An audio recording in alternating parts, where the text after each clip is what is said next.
네, 주말 동안의 이슈 정리하고 이번 주에 가장 눈여겨볼 소식들 살펴보는 시간입니다. 시사구말리 출발하겠습니다. 문화일보의 이현종 논설위원 나오셨습니다. 안녕하십니까? 네, 안녕하세요. 오마이뉴스 박정호 기자 함께합니다. 안녕하십니까? 네, 안녕하십니까? 예, 이렇게 설 명절 민심 파악 이런 얘기들 기사들 많이 나오곤 있는데 이번 설에는 좀 그게 쉽지 않았을 것 같고 그렇게 또 민심이 모아지지도 못하는 상황이었잖아요. 이현정 논설위원님. 그렇죠.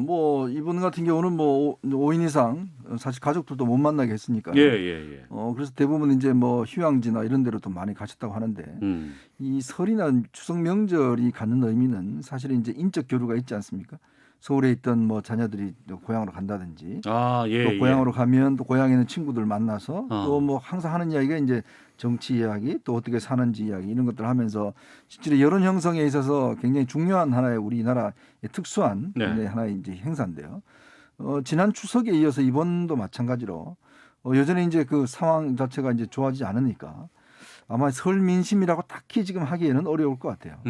국회의원들도 지역구에 내려가지만 사실은 자기 지지하는 사람들만 이야기를 듣다 보니까 그렇겠네요. 편협한 이야기만 듣는 것이고요. 그리고 지금 일단 전체적인 이 상황 자체가 어렵기 때문에 아무래도 이제 가족들 간에 간접적으로 경제가 어렵고 집값이 어떻고 이런 하는데 사실은 이제 우리 설날이나 추석 때 되면 또 집에 다투는 경우도 많습니다.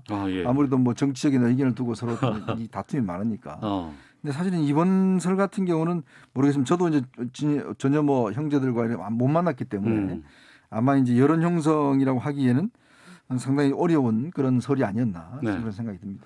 그럼에도 불구하고 이제 언론에서는 설 민심에 대한 파악해서 이랬다더라 저랬다더라 어디에서 만났던 A 씨는 B 씨는 이렇게 나오잖아요. 네. 그거 다 취재된 거예요? 어떻게 되는 거예요, 그거? 네, 그거는 시장이나 이런 곳 가서 이제 취재를 하는 건데 아무래도 코로나19 때문에 그 얘기를 좀 들어보면 취재한 기자들이나 여러 언론 보도를 보면 다 이제 코로나19 얘기만 하는 거죠. 코로나19 때문에 어렵고 힘들고 그리고 특히 정치권을 향해서 국민들이 이 위기를 잘 극복하고 잘 살 수 있는 쪽으로 잘 정치를 해야지 싸우면 되겠느냐 또 이런 얘기들 많이 하는 거고요. 사실 취재하기에는 쉽지 않았던 그런 설 연휴였던 것 같습니다. 네. 그래도 명절 연휴 끝나고 나면 각 당에서 여러 가지 발표 같은 것들 하잖아요. 브리핑 같은 것들 하고 뭐라고 합니까? 우선은 민주당 차원에서는 어제 이낙연 대표의 기자회견이 있었는데요. 방역과 민생, 경제 이런 키워드로 설 민심을 설명하더라고요. 그러니까 국회에서 지금 보면 여러 가지 이슈는 있습니다. 검찰 개혁 아직 다 안 됐다, 원전 얘기도 있고 김명수 대법원장 탄핵 얘기도 있고 여러 공방은 있는데 이런 것보다는 코로나19 피해 보상 어떻게 할 거냐 이걸 많이 궁금해하더라는 거예요. 저도 민주당 의원들 몇 명 통화를 해보니까 시장 상인들 만나면은 아니 이거 언제 진짜 주는 거냐, 소급 적용이 되는 거냐 안 되는 거냐 이것만 물어보지 검찰 개혁, 언론 개혁 이런 것에 대해서는 별로 물어보지 않았다고 하고요. 그래서 이 앞으로 이 민생 문제, 방역 문제, 경제 문제를 어떻게 풀어 나갈지 그게 설 민심이니까. 국회도 정쟁보다는 그 실질적인 구체적인 대책을 논의하자 이런 얘기를 민주당이 어제는 했습니다. 그럼 국민의힘 같은 경우는 정권에 대한 국민들의 기대 심리가 무너지고 있고 문재인 정부의 거품이 꺼지고 있다. 그러니까 정권 심판론을 내세우는 그런 모습을 보였고요. 특히 김명수 대법원장의 탄핵 문제, 그 사태 문제 이걸 계속 강조하는 모습을 보였습니다. 야권에서 정권 심판 얘기 들고 나오고 또 이제 여권에서 이제 민심, 경제 이 부분 지적하는 건 다 뻔한 거 아닌가요? 그렇죠. 항상 자기들 주장해 왔던 거를 이제 반복하는 거라고 할 수가 있겠죠. 그렇지만 이제 또 이렇게 이야기를 하는 것은 아무래도 여론전에 있어서 이제 자신들의 또 선점하려는 효과들 이런 거 있고 당장 지금 서울시장, 부산시장 보궐선거 얼마 남지 않았기 때문에 이슈의 주도권을 갖고 가려고 하는 측면이 있는 것 같습니다. 이제 그런 측면이 있는 것이고 그런데 지금 이번 연휴 기간 중에 중요한 발표가 이제 거리두기 제한이라든지 2단계로 하향을 했고 또 1시간 연장을 했지 않습니까? 이제 그런 것들이 실제로 국민들의 관심이 많은 거죠. 당장 오늘부터 이제 영업을 하시는 분들은 상황이 많이 달라지니까 이제 그것에 대한 기대감이라든지 이제 지금 국제적인 이제 이 회사의 분석에 따르면 이 백신이 이제 하기 시작하면 실적으로 한 4월 달 되면 이제 좀 수그러들지 않겠는가라는 전망들도 나오고 있거든요. 그러면 거기에 맞게끔 뭔가 이 4월이면 우리 선거가 이제 시작되는 시점 아니겠습니까? 그러니까 경제가 어떻게 좀 이제 서서히 좀 상승할 것인지 또 26일부터 시작되는 이제 백신 접종에 대한 문제라든지 네네. 아무래도 그게 현실적으로 제일 관심이 많은 것 같습니다. 하나씩 살펴보도록 하겠습니다. 이제 4월 보궐선거 앞두고 있고 각 당마다 3월 첫째 주 정도에 대부분 다 이제 단일화 아니면 경선 발표를 지금 한다고 지금 하고는 있습니다. 지금 여당 쪽부터 보겠습니다. 박영선 후보와 우상호 후보 지금 오늘부터 경선 일정 시작이 되죠? 그렇죠. 네. 뭐 토론이 시작됩니다. TV 토론이 있습니다. 오늘 밤에. 예. 어떻습니까? 분위기는? 뭐 지금 보면은 우상호 후보가 지금 쫓아가는 그런 입장이잖아요. 네. 그래서 어제도 보면 특히 이제 두 후보가 처음 만날 때는 뭐 남매라 그러고 뭐 누나 동생 이렇게 하다가 예. 어제부터는 본격적인 정책에 대한 검증, 날카로운 비판이 나오더라고요. 예. 우상호 후보가 뭐 이 박영선 후보의 대표 공약인 21분 콤팩트 도시 이게 구체성이 좀 부족하다. 민주당다운 공약이 아니다라고 네. 얘기를 했죠. 그러니까 민주당다운 공약이 아니다. 그 말을 하면서 봐라. 당신이 나한테 와야 된다. 네. 이 공약도 보면은 민주당스럽지 않다. 이렇게 얘기하면서 좀 강하게 좀 얘기하고 있고요. 거기에 대해서 박영선 후보도 아니 민주당다운 게 뭐냐 되물으면서 21분 이게 생활권 이게 정말 우리 서울시를 위한 공약이다 강조하고 있는데 오늘도 이제 첫 토론이기 때문에 여기서 좀 인상을 강하게 남겨야 됩니다. 우상호 후보 같은 경우는 박영선 후보의 공약이나 이런 것들을 비판하면서 우위를 좀 보일 수 있는 부분들, 특히 민주당이 그 여러 가지 상황을 볼 때 내가 그동안 민주당을 이끌어왔던 그런 후보고 서울시를 잘 이끌어갈 수 있다. 이걸 강조할 걸 보이고요. 박영선 후보는 여기에 대해서 어떻게 좀 맞서면서 역공을 펼칠지 이걸 좀 봐야 될 것으로 보입니다. 네, 민주당 같은 경우에는 경선 룰이 권리당원 50%, 국민 여론조사 50%예요. 그렇죠. 그러니까 인지도 면에서는 박영선 후보가 좀 앞서는 분위기라고 하고 또 아무래도 당심에서는 우상호 후보가 상당히 좀 힘을 받고 있다고는 하는데 어떻게 보십니까? 글쎄요. 그 사실 두 후보 다 어떤 면에서 친문 후보가 아니기 때문에 네. 당심도 사실은 어떤 면에서 보면 이 선거라는 게 당심이라는 게 이길 후보한테 상당히 쏠리게 돼 있습니다. 예, 그러니까 뭐 두 사람이 크게 예를 들어서 뭐 당의 어떤 큰 틀에 벗어나지 않는다면 네.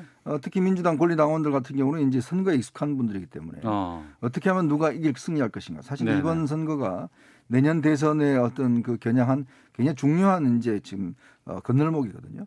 그럼 이 선거를 패배할 경우에 내년 대선도 굉장히 어려워질 수 있다는 판단들을 아마 정책으로 다 할 겁니다. 네. 그런 면에서 지금 이제 민주당 권리당원들 같은 경우도 두 후보의 어떤 경쟁력, 즉 두 후보 중에 누가 낫냐가 아니라 상대 후보와 붙었을 때 누가 이길 수 있냐. 우리 당이 이기면 그렇죠. 된다. 바로 거기에 이제 집중을 하는 것이고 예. 이게 이제 1년 이제 짜리잖아요. 사실 이제 그 시장이 내년 대선도 있고 하기 때문에 그래서 아마 경쟁력이 있는 후보 이게 누구냐 이제 거기에 따라 할 것이고 우상호 후보는 지금 쫓아가는 입장이니까 어떻든 간에 쟁점을 많이 만들어서 좀 노이즈 마케팅을 해서 그걸 좀 부각시키는 그런 전략을 쓰고 있는 것 같습니다. 알겠습니다. 야당 쪽으로 좀 가보겠습니다. 지금 명절 연휴에 뉴스가 나온 게 이제 오세훈 후보도 그렇고 나경원 후보도 그렇고 안철수 대표와 서울시 공동 운영하겠다 이런 지금 기사가 계속 쏟아지고 있거든요. 박정원 기자 좀 소개해 주시죠. 그러니까 이게 원래 안철수 후보가 먼저 제안을 한 거예요. 그러니까 범야권의 건강한 정치인과 전문 인재들을 널리 등용해서 연립 지방 정부를 만들자 이런 주장이었습니다. 네. 여기에 이제 국민의힘 예비후보들이 화답을 하고 있는 건데요.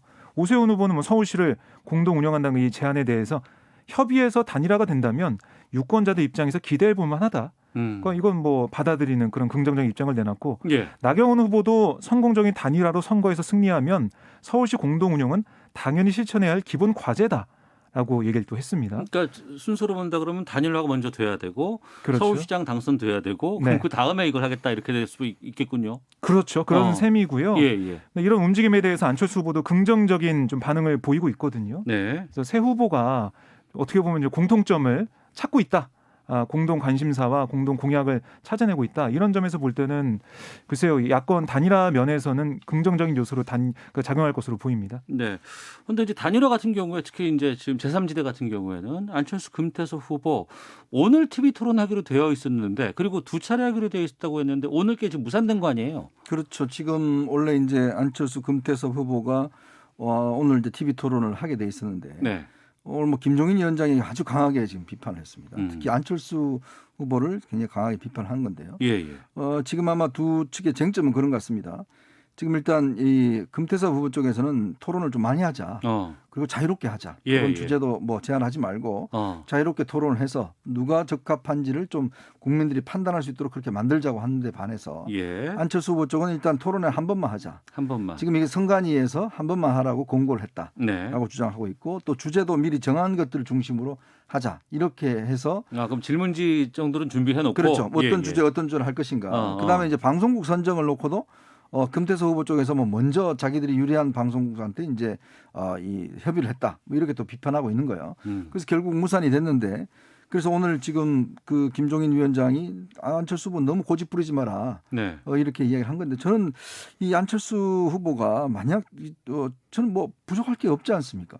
본인의 정치 경력이나 여러 가지 따져봤을 때 지금 금태섭 후보와 여론조사상으로도 보면 뭐 이렇게 경쟁이 되지 않는데 근데 굳이 피할 이유가 있을까라는 생각이 들어요. 그동안 본인이 뭐 당대표 대권 후보로서 싸웠던 게 있다라면 저는 TV 토론 뭐 1시간이든 2시간인 간에 금태섭 후보와 해서 자신의 장점을 충분히 강조하면 되는데 문제는 이제 이 아마 그쪽 이야기를 들어보면 안철수 후보가 TV 토론에 대한 좀 트라우마가 좀 있는 것 같아요. TV 토론이요? 아시겠지만 지난 대선 때 그 뭐 아바타입니까 뭐 등등 해서 사실은 이 안철수 후보의 지지도가 꺾이는데 결정적 역할을 했던 게 바로 TV 토론에서 본인의 상당히 실책이 있었거든요. 그런 부분들이 혹시나 재현되지 않을까라는 우려 때문에 하지 않느냐 이런 지적도 있습니다. 어쨌든 간에 저는 뭐 지금 아직 시간이 있기 때문에 안철수 후보가 굳이 이 주제나 형식 저는 여기에 얽매일 이유는 없지 않는가. 충분히 본인의 페이스대로 가져갈 수 있도록 한다면 저는 금태섭 후보와 뭐 어떤 방식이든 간에 토론하는 게 유리하지 않을까 하는 생각이 듭니다. 그런데 지금 이 금태섭 후보와의 이런 룰 갖고도 지금 합의된 것도 이게 무산이 됐으면은 그렇죠. 제3지대 단일화조차도 쉽지 않은 상황이 아닌가 우려되기도 하거든요. 어떻게 언론 쪽에서 보고 있나요? 뭐 오늘 권은희 이 국민의당 원내대표 얘기를 들어보니까요. 우선은 문을 열고 기다리겠다라는 얘기를 하고 있거든요. 그러니까 25일 예정된 TV 토론이 있습니다. 제가 볼 때는 이 25일 토론은 성사가 될 걸 좀 보여요. 그러면서 이 판까지는 깨지지 않을 것 같다라는 그런 예측을 할 수가 있고요. 저는 이런 생각도 들더라고요. 이제 내일 이 국민의힘에 서울시장 예비 후보들의 또 1대1 토론 이런 게 또 예정이 돼 있습니다. 있습니다. 그 토론 과정을 좀 지켜보고 안철수 후보가 또 전략을 짜르는 게 아닌가 이런 생각도 들더라고요. 그러니까 이 국민의힘에서 어떤 아젠다, 어떤 의제를 가지고 나온지 좀 보고 자신과 금태섭 후보 토론할 때는 좀 더 거기에 뭐 진일 보완 아니면 좀 더 중도층한테 어필할 수 있는 그런 것들을 가지고 나오는 게 아닌가 생각이 드는데요. 어쨌든 안철수 대표 같은 경우는 최소한 뭐 부자 몸조심하듯이 좀 뭐 조심조심 가면서 최대한 자기가 후보가 되는 게 제일 뭐 베스트 시나리오니까 그쪽으로 가기 위한 여러 가지 장치들을 좀 마련하고 있는 게 아닌가 싶습니다. 부산에서도 보궐선거 있는데 지금 저희가 서울만 계속해서 다루다 보니까 부산도 좀 짚어보겠습니다. 부산 상황은 어떻게 보고 계세요? 이현정 노설위원께서는. 지금 뭐 이제 여론조사가 보면 이제 출렁출렁 했다가 또 다시 이제 국민의힘이 좀 우세로 하다가 뭐 등등 이제 아마 굉장히 내부적으로 보면 이 가덕도 신공항 문제라든지 지역 공약을 놓고 상당히 민심 자체가 아직까지는 좀 이렇게 확정되지 않는 것 같아요. 그러니까 그런 것들이 여론상 나타나고 있고 일단은 지금 이제 국민의힘 내부 경선 이게 이제 지금 치러지지 않습니까? 아마 거기서 이제 후보가 일단 결정이 되면 어느 정도 좀 이게 가닥이 잡힐 것 같은데 아무래도 이제 이쪽 같은 경우는 뭐 지금 박형준 후보와 좀 이현주 후보 뭐 이쪽이 좀 상당히 이제 경쟁력이 있는 것으로 보이고 있고요. 특히 이제 민주당 같은 경우는 이제 김영춘 후보 쪽으로 많이 쏠리는 것 같고. 아무래도 이제 부산시장 선거는 이제 지역 공약이라든지 이런 걸 놓고 좀 상당히 치열. 여기도 지금 TV 토론 뭐 등등이 다 이제 잡혀 있습니다. 그렇기 때문에 아마 이번 주부터는 본격적으로 TV 토론을 통해서 이제 후보의 어떤 우열을 판가름하는 뭐 그런 상황이 좀 진행되지 않을까 싶습니다. 국민의힘 입장에서는 부산 쪽은 상당히 좀 자신들에게 유리하다 이렇게 좀 판단을 해왔었잖아요. 네, 그렇습니다. 그런데 뭐 김종인 비대위원장이 부산에 내려가서 한일 해저 터널 공약까지 한 걸 보면, 그렇죠. 뉴 부산 프로젝트. 그렇습니다. 이제 부산 상황이 이렇게 녹록치만 않다라고 당에선 보는 것 같고요. 민주당 얘기도 좀 들어보면. 지금 좀 열세다라고 판단하고 있어요. 하지만 선거가 계속 진행될수록 특히 가덕도 신공항 특별법이 2월 국회에서 통과가 된다면 그걸 가지고 민주당이 성과를 내놓고 그러니까 그동안 20년 동안 부산 민심이 원해왔던 그런 수건 사업이 되는 거거든요. 네. 그럼 그게 어떻게 평가를 받겠냐. 아직 포기할 단계는 아니다라고 얘기를 하고 있어요. 그러니까 점점 나아질 것이다 보고 있기 때문에 가덕도 신공항을 포함해서 부산 지역 경제 활성화로 아마 역전극을 좀 노리겠다 이런 입장을 보입니다. 하여튼 뭐 이번 주부터 뭐 4월 7일까지는 계속해서 이 이슈는 살아 있을 것 같고 정치권의 가장 뜨거운 이벤트가 아닌가 생각이 듭니다. 자, 시사구말리 문화일보의 이현정 논설위원, 오마이뉴스 박종호 기자와 함께하고 있는데요. 박종호 기자. 네.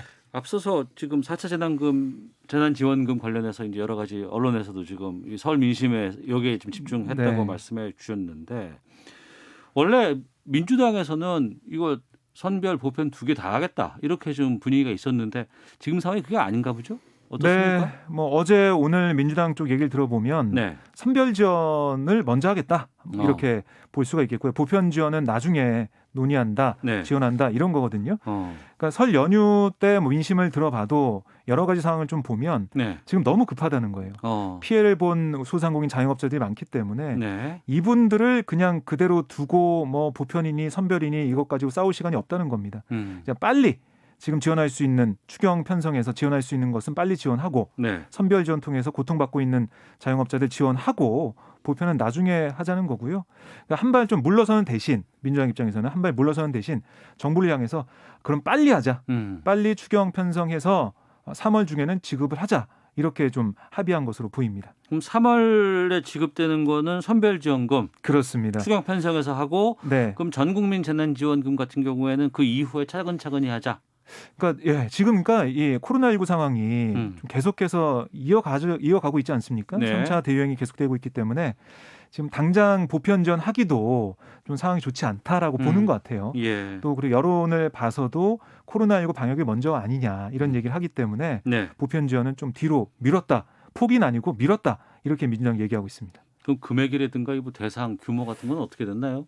점점 이제 늘어나고 있는 추세인데요. 민주당도 어제 한 얘기를 보니까 좀 더 두텁게 지원 대상을 넓혀서 또 빠르게 하겠다는 거예요. 그래서 원래는 연매출 4억 정도, 그러니까 4억을 조금이라도 넘으면은 일반 업종 지원 대상에서 배제가 됐었거든요.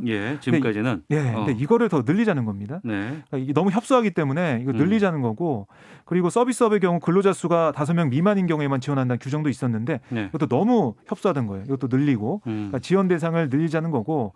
또 주목되는 게 그동안은 뭐 100만 원, 200만 원, 수백만 원 정도로 지원했었는데 이거 너무 적다는 거예요. 그러니까 이게 위로금이나 뭐 이런 게 아니라 정말 실질적인 피해를 보상할 수 있는 그런 금액까지 가자. 그래서 뭐 3차 때 한 뭐 9조 넘게 10조 정도 들어갔다면은 한 30조 정도로 편성해서 그럼 1,000만 원도 넘어요? 30조 정도로 포함해서 그러니까 이게 뭐 대상도 넓어지고 금액도 늘어나겠죠. 그래서 정말 우리 국민들이 체감할 수 있는 그런 지원을 하자. 이게 민주당의 오늘까지 확인된 입장입니다. 어떻게 보세요, 이현정 논설위원께서? 그래요. 이게 참 선거를 앞두고 이러다 보니까 차라리 그러면 4월 7일 선거 직전 전날 지급하라 뭐 이런 이야기도 이제 나오는 이야기가 결국은 이렇게 지금 여당이 자꾸 부풀리는 이유 자체가 이게 사실 이제 선거를 겨냥한 게 아닌가라는 여러 가지 이제 오해를 사고 있는 거죠. 뭐 지금 뭐 이 지원 금액 누가 지금 그거 모르는 사람 누가 있습니까? 근데 지난 4.15 총선도 그랬고 항상 이 재난지원금을 선거와 연결시키다 보니 지금 이제 심지어는 10조에서 30조 이하까지 나오는 거거든요. 그 뭐 대통령도 지금 원래 선별 보편 같이 하다가 재정 상황을 좀 맞춰서 하라고 그래서 지금 선별로 돌아섰는데 그럼 30조도 선별에만 30조? 그렇죠. 선별에만 30조를 한다는 겁니다. 그러면 이걸 지금 물론 뭐 일각에 이야기하기도만은 10조면요. 가덕도 공항 하나 만드는 겁니다. 가덕도 공항 3개를 그냥 주는 거죠. 근데 지금 이거 전부 다 국채 다 찍어내야 됩니다. 지금 국채 금리가 지금 벌써 오르고 있는 상황이거든요. 이렇게 되면 지금 우리 이자 부담만 하더라도 어마어마한 이자 부담을 해야 되는 거예요. 그러니까 지금 저는 그래서 여당이 너무 눈앞에 있는 선거만을 겨냥한 게 아니냐. 지금 이렇게 되면 재정이 과연 견뎌낼 것이냐. 지금 홍남기 부총리가 뭐 거듭해서 지금 8번 반대했다는데 지금 이렇게 되면요. 이 뭐 선별 보편 아무 의미가 없습니다. 네. 합해서 지금 뭐 선별로만 지금 3조 하면 나중에 또 보편을 얼마나 할 겁니까? 그리고 또 이게 지난 이미 지금 3차 재난지원금도 지금 이제 지급을 지금 하고 있는 상황이잖아요. 네. 거기에 지금 4차 재난지원금을 이렇게 한다는 것 자체가 우리 재정이 버텨낼 수 있겠냐는 거예요. 일본 같이 지금 뭐 예를 들어서 문 닫은 업체한테 6만 원씩 한 달에 한 번씩 준다 이런 뭐 그런 일본 재정이 있으니까 그만 할 텐데 우리도 물론 급한 건 하지만 그래서 실제로 일부 지금 자영업자들 같은 경우는 이거 하지 말고 영업시간 1시간만 더 늘려주라. 네네. 그러면 충분히 될 수가 있다. 그동안 사실 이게 영업시간 9시간이 굉장히 좀 우리가 너무 길게 했습니다. 근데 그게 하다 보니까 이번부터 10시로 바뀌었는데 실제 돈을 벌 수 있는 기회를 줘야지 자꾸 이렇게 예를 들어서 돈만 지원할 경우에 나중에 재정 부담이 너무 어려워지는 게 아니냐는 비판론이 많습니다. 네, 재정 부담 말씀해 주셨는데 그러면 2월 임시국회에서 확정되나요? 어떻습니까? 네, 그럴 것 같습니다. 지금 뭐 속도전으로 가기 때문에요. 임시국회에서 확정이 되고 3월 중에 이제 지급이 되는 걸로. 그럼 그때 규모라든가 대상 같은 것들도 확정되겠군요. 네, 그런데 이제 국민의힘 입장에서도 이걸 그냥 대놓고 반대하기가 쉽지가 않아요. 거기에 또 문제가 있기 때문에 국민의힘도 선거를 치러야 되는 입장이기 그렇습니다. 때문에 여기서 또 반대한다고 했을 포퓰리즘이라고 비판하겠지만 여기서 반대하게 된다면 표를 잃게 될 가능성도 있기 때문에 좀 고민스러운 상황입니다. 국민의 입장에서. 참 그렇군요. 이런 주제는 힘들어요. 네. 정당 사실 언론에 저희들만 비판하지 사실 이게 이런 문제는 여야가 준다는데 뭐 그거 반대하면 선거에 누가 불리할지 뻔히 아니까요. 참 하기 힘듭니다. 그래서 참 이 언론에서만 비판하는데 결국 이게 나중에 정말 이 소는 누가 키울지 모르겠어요. 네, 알겠습니다. 어차피 뭐 그 전부터 또 언론에 대해서 시각이 좋지는 않았어요. 그 부분도 좀 있었던 건 사실이었던 것 같고, 하지만 또 언론은 또 그런 또 숙명이 또 있는 부분이 있기 때문에 그렇죠. 비판하는 거 해야죠. 해야 되죠. 이 보궐선거 얘기를 하다 보니까 또 대선 후보 상황도 좀 궁금해집니다.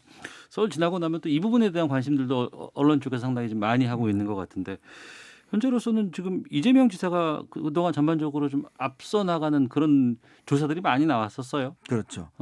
그래서 지금 여당 내에서 묘한 분위기가 좀 나오고 있는 게 이렇게 이재명 지사가 독주를 하다 보니까 원래 선거가 180일 전에 즉 9월 초쯤에 전당대회를 열어서 후보를 확정을 하게 돼 있습니다. 네. 근데 이걸 좀 늦추자는 지금 견해들이 나오고 있어요. 왜냐하면 지금 이낙연 대표라든지 정세균 총리라든지 지금 나머지 지금 제3의 또 출마를 선언할 인물 등등이 해서 뭔가 이제 지금 이재명 지사를 좀 따라 붙어야 되는데 시간적으로 너무 부족하다는 거거든요. 또 하나의 되는 논리가 야당 후보는 늦게 120일 전에 결정하는데 우리가 미리 결정해서 상처받을 이유가 뭐가 있냐? 좀 늦추자라고 하는 내면에는 뭔가 친문 후보를 만들어 보겠다는 게 있고 이낙연 지사는 이재명 지사는 수용하지 않겠죠. 이제 그런 면에서 보면 지금 아마 앞으로 이낙연, 정세균, 임종석 이 세 명이 연합을 하고 이재명 지사를 지금 기본소득으로 지금 많이 때리고 있지 않습니까? 뭐 이런 구도가 좀 상당히 좀 지속되지 않겠는가 그런 생각도 듭니다. 야권은 지금 뭐 대안이 없죠. 일단 지금 뭐 윤석열 총장을 지금 쳐다보는 방법 이외에 자체 후보를 일단 이 서울시장 선거 이겨야지만이 그래야 뭔가 다음 차기 어떤 그런 것도 좀 활발히 진행이 될 텐데 아직까지는 뭐 내부적으로는 일단 서울시장 선거 이외에는 아직 미래를 그렇게 생각하고 있는 것 같지는 않습니다. 박정우 기자는 어떻게 보고 계세요? 그러니까 이재명 지사 같은 경우는 사실 경기지사이기 때문에 자신이 이제 가지고 있는 구상을 한번 실현해 볼 수가 있는 그런 장점이 있는 것 같아요. 그래서 그런 모습을 보고 국민들이 정말 되는구나. 아니면은 이게 나라에도 적용되면 좋겠구나. 특히 뭐 기본소득 관련된 이런 얘기들은 들어보면은 경기도민에서 너무 좋다 이런 얘기를 많이 하더라고요. 저는 서울 시민이긴 하지만 10만 원씩 이번에 또 주지 않습니까? 이런 것들 정말 실질적인 효과가 있다는 거예요. 그래서 그런 것들이 지지율에 반영이 돼서 독주 체제가 됐는데 아무래도 이 상당 기간 독주는 계속될 것 같고요. 어떻게 견제하느냐. 기본소득을 비판하는데 멈추지 말고 그걸 뛰어넘을 수 있는 새로운 대안을 내놓을 수 있느냐. 이게 뭐 이낙연, 정세균, 임종석 뭐 차기 대선 주자라고 불리는 그 주자들의 하나의 숙명으로 볼 수가 있겠습니다. 야권은 제가 볼 때는 말씀하신 것처럼 후보가 좀 보이지 않는데요. 서울시장 이 선거 승패와 관련 없이 저는 정계 개편이 필요 있을 걸로 보이고요. 네. 그 과정에서 유력한 후보를 어떻게 찾아내느냐 그게 야권의 하나의 숙제로 보입니다. 네. 그러면 지금 민주당의 당 대표가 이제 현재 이낙연 대표인데 3월이면 이제 임기를 끝내야 네, 그렇죠. 되고 맞춰야 되고 그만둬야 되고 네. 그리고 4월 보궐선거 있고 그러고 나면 또 이제 대선판으로 또 가겠군요. 알겠습니다. 자, 시사고말리 여기까지 하도록 하겠습니다. 지금까지 문화일보의 이현정 논설위원, 오마이뉴스 박종호 기자 두 분과 함께했습니다. 두 분 오늘 말씀 고맙습니다. 네, 고맙습니다. 예. 자, 오태훈의 시사본부 설 연휴 끝나고 첫 시간이었습니다. 월요일 순서 여기서 마치도록 하겠습니다. 내일 화요일 12시 20분에 다시 인사드리겠습니다. 안녕히 계십시오.